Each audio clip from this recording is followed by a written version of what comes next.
On September 14th, Amy Winehouse would have turned 42 years old. Amy passed away at 27, securing her place in music history not only thanks to her rebellious spirit and honesty, but also because of her professional achievements. The album Back to Black brought Winehouse 5 Grammy statuettes and became the second best-selling British album of the 21st century. Amy changed pop music forever, tweeted Lady Gaga on July 24, 2011, the day after the singer's death. Winehouse influenced not only Gaga, but also Adele, Sam Smith and Lana Del Rey, who even considered quitting singing after hearing about Winehouse's passing. Some critics believe that Amy started the third British invasion, the moment when music from the United Kingdom once again filled the charts of many countries. The first invasion was led by the Beatles in the 1960s, and the leaders of the second in the 1980s were the Police. In any case, Amy and her fate are vivid images in the history of world music, and today we're going to talk about that. Well then, let's get started. But before we start, a quick announcement. Our project team is looking for content creators. If you keep up with the news and know your way around the rap industry in the United States, and if you can write engagingly, get in touch with us via the email listed in the video description. We'd love to have you join our team. Payment details will be discussed privately.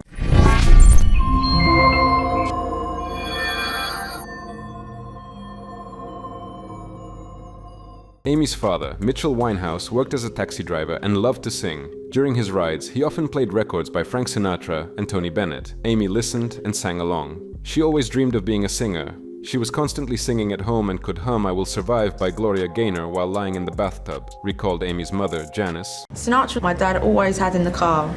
And I remember so many Sinatra songs I knew before I'd even heard Sinatra sing them, because my dad always used to sing, always was singing. Songs like You Go to My Head. The first time I ever heard Frank sing You Go to My Head, I knew every word because that was my dad's song, you know. Amy began getting comfortable on stage early. At 8 years old, she entered a theater school and went through as many as 3 of them. At 10, she and her friend founded the rap duo Sweet and Sour, inspired by the New York hip-hop group Salt and Pepper. They were real women who weren't afraid to talk about men and got what they wanted, Amy said about her idols. At 13, Amy learned to play her brother's guitar. And at 14, she bought one of her own. Even the name of the duo was chosen by culinary analogy. Sweet and sour is a popular sauce in both Chinese and Jewish cuisine, used in the preparation of a wide variety of dishes. Remembering that time, Winehouse called her first group Our Little White Jewish Salt and Pepper, and when she was asked which of them was sweet and which was sour, she replied without hesitation, "Of course I was the sour one." Interestingly, these influences affected not only her music but also her appearance and image. Her famous beehive of hair is considered an offshoot of the Babette hairstyle made famous by Brigitte Bardot. However, even here, as in everything else, Amy's role model was overseas. She copied her hairstyle from Ronnie Spector, one of the 3 girls who formed the New York female vocal trio, the Ronettes, in the early 1960s. As a teenager, Amy didn't wear a school uniform, chewed gum in class, and had a nose ring. Some media claimed that she was expelled from London's famous Sylvia Young Theatre School for that. Sylvia herself said that was a myth. In reality, one of the teachers secretly called Amy's mother and said she would fail her final exams unless she left the school. That teacher was soon fired, but Amy never returned to the studio. She transferred to another school, where she got failing grades in music, all because of her disobedience. By that time, Amy's parents had divorced. After her father left the family, Amy decided she could do whatever she wanted: wear makeup, date guys, get tattoos, her first one she got at 15. By her own admission, she had always wanted an image of the 1930s cartoon character Betty Boop on her back. Let's hug at a view club. 10 o'clock tonight, I'll see you there. Keep it sweet, stay sour. Boys, leave us alone, there's no one home. At 16, Amy was already singing in a youth jazz orchestra. When she came to the audition, she started the conversation with the words, "Hi, my name is Amy Winehouse. It's a Jewish name," recalled the orchestra's director, Bill Ashton. Amy was never shy about her heritage, though she was distant from religion. "Being Jewish for me is about being in a real close-knit family," she said. One of the performances with the orchestra became a turning point in Amy's life. A friend with connections in the music industry suggested recording a few songs in a studio to later play them for producers. That's how Amy immediately got onto the label of the influential music and TV producer Simon Fuller, who worked with the Spice Girls, and later she signed a contract with Universal. Winehouse sounds like she's performed 1,000 times in smoky jazz clubs, so I was surprised to learn she's only 19 and grew up in North London. This is how the review in the British newspaper The Guardian begins about the album Frank, with which Amy debuted on the music scene in October 2003. Ha registrato il suo album un po' tra Miami, New York e Londra, insomma, com'è stata come esperienza? 4 anni per registrare l'album. Wow! Critics received Frank warmly. Amy's vintage singing style was compared to that of Ella Fitzgerald, Billie Holiday, and other jazz divas. In her song lyrics, Winehouse lived up to the album's title, speaking honestly about her emotions. Modern music didn't express what I felt. That's why I started writing songs, Amy admitted. In the opening track, Stronger Than Me, the heroine addresses her partner, who, though 7 years older than her, doesn't behave like a grown man and constantly demands attention.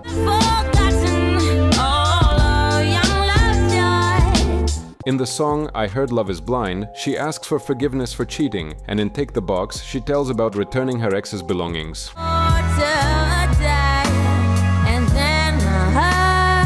Amy herself wasn't satisfied with her first work. Before the album was released, she couldn't listen to it all the way through. The marketing was crap, the promotion was terrible.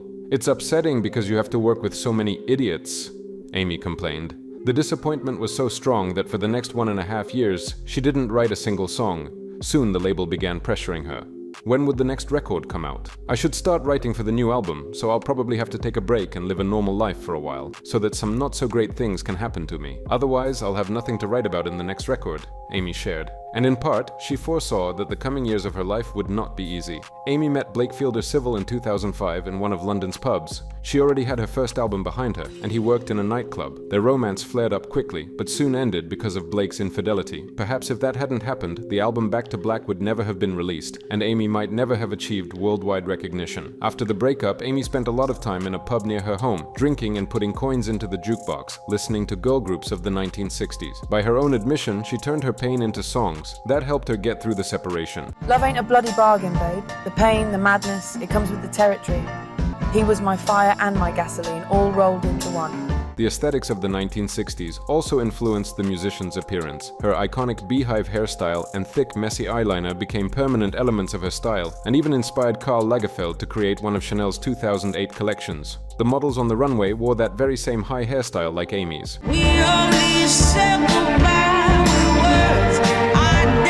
Back to Black was released in October 2006 and caused a sensation. People expected a jazz follow-up from Amy, but she went a different route, mixing soul, R&B, and hip-hop, everything she used to listen to on that very same jukebox, and created an entirely new sound. The lyrics of Back to Black were different from what could be found on albums by female artists of the 2000s. Most pop stars tried to appear as perfect women, to be role models for other girls. When they sang about breakups, they avoided delving into their personal lives, and even more so, refrained from speaking about their darker sides. Amy, however, was not afraid of judgment, and sang about how music managers tried to send her to rehab, but she refused.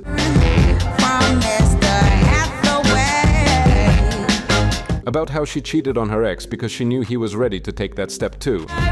You say, why did you do with him today? And of course, about her drug addiction. To buy his own weed and don't wear my shit down. Addiction to alcohol and substances ultimately destroyed the singer. Before that, paparazzi often photographed her in indecent situations. Examples can be found on our Telegram channel via the link in the description. Such nude content cannot be shown on YouTube. Amy Winehouse's songs cannot be called poetic masterpieces. She is not Bob Dylan, not Leonard Cohen, and not Joni Mitchell. Unlike the best rock poets, she does not use lofty imagery or appeal to biblical, literary, or folkloric allusions. She stands out with something else, raw, bleeding honesty, and desperate courage in reflecting in her songs the personal struggles that tormented her. Whether it was addiction to alcohol and substances, attempts to escape the suffocating control of her father, or the all-consuming, even obsessive love for her cheating, and truthfully, unworthy husband. Her most famous songs are cries of the soul. The album's producer was Mark Ronson, who by that time had already collaborated with Lily Allen and Christina Aguilera. On the very first day of working with Amy in a New York studio, Ronson gave her a disc with a piano melody. She left for an hour and came back with the lyrics to the title track Back to Black. The line in the chorus, "We only said goodbye with words, I died 100 times," didn't please Ronson, and he suggested changing it to make it rhyme. Amy looked coldly at the producer and replied, "What do you mean, change it? That's how it came out. I don't know how to change it." Her persistence allowed her to express her thoughts in the form she wanted them to be heard. Another famous track, Rehab, was born from a joke. Amy just sang the phrase, "They tried to make me go to rehab, but I said, no, no, no." Ronson liked what I sang, and he asked me to turn the improvisation into a song. It took me 5 minutes, Amy recalled. I was in New York. I was walking down the street with my friend Mark Ronson, who produced half the album, and I said as a joke, like purely as a joke, I sang the hook, and he was laughing, and he goes to me, "Who's that?" He was like, "Who is that? That's funny." And I was like, "Well, I just made it up. It's nothing. It's stupid." It's a novelty song. I'm used to writing songs that take me a year to write about horrible you know, about getting your heart stamped on. So, because it's such a silly little song, I was like, we could do it in 5 minutes, come on. Rolling Stone magazine in 2020 ranked Back to Black 33rd on its list of the 500 greatest albums of all time. The publication noted that Amy Winehouse's music had an elegant, seductive roughness, and the record itself marked the emergence of a new type. The glamorous, broken songstress Amy's heartbreak over Blake helped her write her best album, and soon it ended. In 2007, the couple married. However, happiness in marriage didn't last long. In that same year, 2007, Blake was imprisoned for assault, and when he was released in 2009, the couple divorced and separated for good. After the breakup, Amy flew to the Caribbean, where in one of the bars she met a woman whose granddaughter had been left without a mother. The singer dreamed of having a family and, after the release of Back to Black, said, "I've reached the point where I've made an album I'm proud of. Now I need to have kids and then open my own casino in Vegas and perform there every night." At the time of her death, Amy was in the middle of the process of adopting that girl. Winehouse's trouble, like that of most people struggling with addiction, lay in her denial of the seriousness of her dependencies. Part of the problem is that she doesn't think she has a problem. She thinks she can keep using drugs from time to time, and that it can go on for years, her father said. And by another twist of fate, 2 years after the release of Rehab, in January 2008, Amy did recognize the need for treatment and agreed to go to a clinic. Someone wake her up around 6 in the evening and tell her the news. "Drunk," quipped the host on stage during the announcement of Grammy nominations, hinting at Amy Winehouse's addiction. With the release of Back to Black, Amy became world famous. The tabloids followed her life closely and never missed a chance to mention her issues with alcohol and drugs or to publish provocative photos. It reached absurdity. Once, paparazzi from the newspaper London Light photographed a suspicious bag with white contents in the trunk of Amy's car. Amy's representatives commented on the photos. The pictures of the white contents are actually the driver's hand towels. Even Lady Gaga spoke about the singer's addiction after her death. You know, I just think the most unfortunate thing about it all is the way that the media spins things, like, oh, here we can learn from Amy's death. I don't feel that, you know, Amy needed to learn any lessons. I felt that the lesson was for the world to be kinder to the superstar. You know, everybody was so hard on her, and everything that I knew about her was that she was the most lovely and nice and kind woman. So a lot of people blamed her for her addiction. Yes. Right. Which is stupid because addictions are serious issues and it's diseased.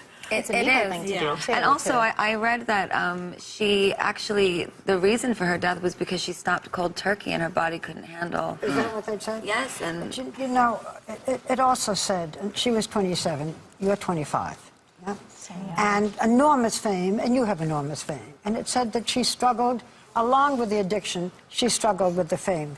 This kind of fame is very hard to handle. Discussions in the press about her appearance especially depressed Amy. "I'm an insecure person when it comes to myself and my looks. I'm a musician, not a model. The more insecure I feel, the more I drink." Her husband's imprisonment shattered Amy. She lost a lot of weight. The singer had suffered from bulimia since her teenage years, dedicated her songs and performances to Blake, even locked herself in the bathroom, and refused to go on stage because she didn't have the strength to do anything without him. Sometimes concerts started an hour and a half late. Sometimes she would cry on stage or forget lyrics, and sometimes performances were cancelled for health reasons.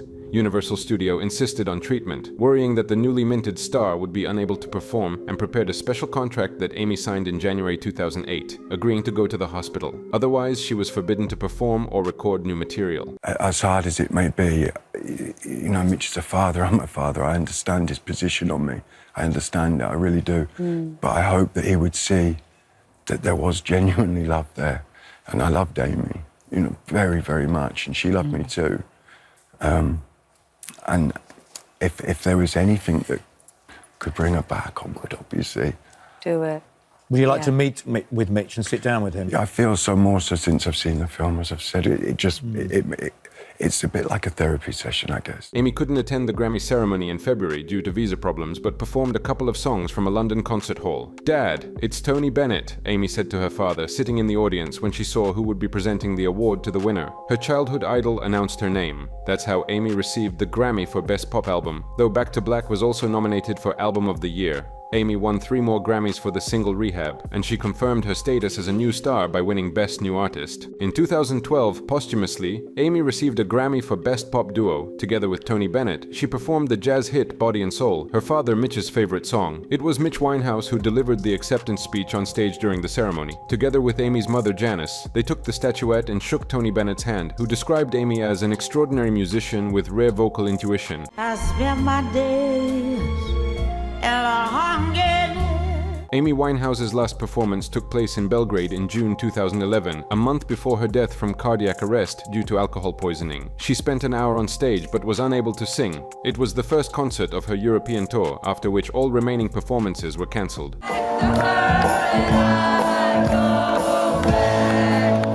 At that time, Amy had already begun working on her third album, which was released posthumously in December 2011 under the title Lioness: Hidden Treasures. Lioness was also the name of the record label Amy founded in 2009. Its first signee was Amy's goddaughter, Diane Bromfield, who also became a soul singer.